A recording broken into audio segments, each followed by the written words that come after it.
Hi hello ಎಲ್ರಿಗೂ ನಮಸ್ಕಾರ. Welcome back to my mini vlog. ಇದು ಗುರುವಾರದ ಮಿನಿ ವ್ಲಾಗ್ ಆಗಿರುತ್ತೆ. ಯೂಶುವಲ್ ಆಗಿ ನಾನು ಕಾಲೇಜ್ ರಜೆ ಇದ್ರೆ ಸ್ವಲ್ಪ ಲೇಟ್ ಆಗಿ ಎದ್ದೊಳ್ತಿರ್ತೀನಿ. ಇವತ್ತು ನಮ್ಮಮ್ಮ ಗುರುವಾರ ಅಂತ ಹೇಳ್ಬಿಟ್ಟು ನಮ್ಮಮ್ಮನೇ ನನ್ನ ಎಬ್ಬಡಿಸಿದ್ರು.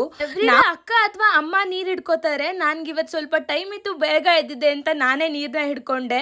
ಆಮೇಲೆ ಕೋಳಿಗಳನ್ನ ಬಿಡೋದಕ್ಕಂತ ಹೋದೆ, ಯಾಕಂದ್ರೆ ಅದಕ್ಕೆ ಟೈಮ್ ಆಗ್ಬಿಟ್ಟಿತ್ತು. ಸೊ ಅದಕ್ಕೆ ನಾನು ಅಮ್ಮಂಗೆ ಯಾವಾಗ್ಲೂ ಹೇಳ್ತಿದ್ದೆ ಹೇರ್ ಫಾಲ್ ತುಂಬಾ ಆಗ್ತಿದೆ ಅಂತ. ಅದಕ್ಕೆ ಅಮ್ಮ ಇವತ್ತು ಒಲೆಲ್ಲೇ ನೀರ್ ಕಾಯಿಸ್ಕೊ ಅಂತ ಹೇಳಿದ್ರು.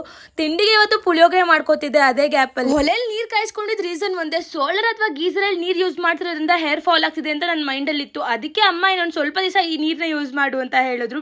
ಬಿಸಿಯಾಗಿ ನೀರ್ ಕಾಯ್ದಿದ್ವು. ಹಾಗೆ ಗುರುವಾರ ಅಂತ ಹೇಳಿ ಅಮ್ಮ ನೀನೇ ಪೂಜೆ ಮಾಡು ಅಂತ ಪೂಜೆ ಎಲ್ಲ ಮುಗಿಸ್ಕೊಂಡು ನಾನು ಮತ್ತೆ ಅಮ್ಮ ಅಜ್ಜಿ ಮನೆಗೆ ಹೋಗೋಣ ಅಂತ ಹೊರಟ್ವಿ. ಅಜ್ಜಿ ಮನೆಗೆ ಹೋಗಿ ಆಮೇಲೆ ಸ್ವಲ್ಪ ಟೈಮ್ ಸ್ಪೆಂಡ್ ಮಾಡಿ ಊಟ ಮಾಡ್ಕೊಂಡು ಮನೆಗೆ ಸಂತೋಷವಾಗಿರಬೇಕು ಎಂದು ನೀವು ನಿರ್ಧರಿಸಿದರೆ ಜಗತ್ತಿನ ಯಾವ ಕಷ್ಟ ನೋವು ಕೂಡ ನಿಮ್ಮನ್ನು ಕದಲಿಸಲಾಗುವುದಿಲ್ಲ. ಇವತ್ತಿಗಿಷ್ಟೇ, ಮತ್ತೆ ಸಿಗುವ